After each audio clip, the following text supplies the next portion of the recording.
వైసీపీలో చాలా కాలంగా తగాదాలు జరుగుతున్నాయి. ఇప్పుడే ఇంకొక బ్రేకింగ్ చూస్తున్నాం మనం. కొడాలి నాని, గుడివాడ మాజీ శాసనసభ్యుడు, మాజీ మంత్రి కొడాలి నాని పేరుతో కూడా ట్వీట్ వచ్చింది. నా ఆరోగ్యం కారణాల దృష్ట్యా రాజకీయాలకి దూరంగా ఉండాలనుకుంటున్నాను. ఈ నెల 25వ తేదీన వైఎస్ఆర్సీపీకి రాజీనామా చేయబోతున్నాను. నన్ను ఎంతగానో ఆదరించిన గుడివాడ ప్రజలకు కృతజ్ఞతలు తెలియజేస్తున్నాను.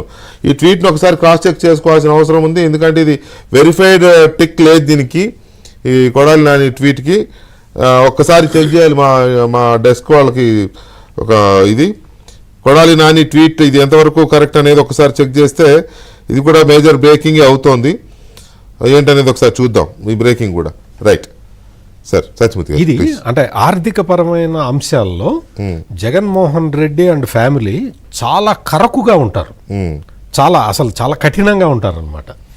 ఇది అందులో ఆ జాల్లో గనక అంటే ఆ వలలో కనుక ఎవరైనా చిక్కుకుంటే వాళ్ళు చాలా రకరకాల అవమానాలని వాళ్ళు ఫేస్ చేస్తూ ఉంటారు.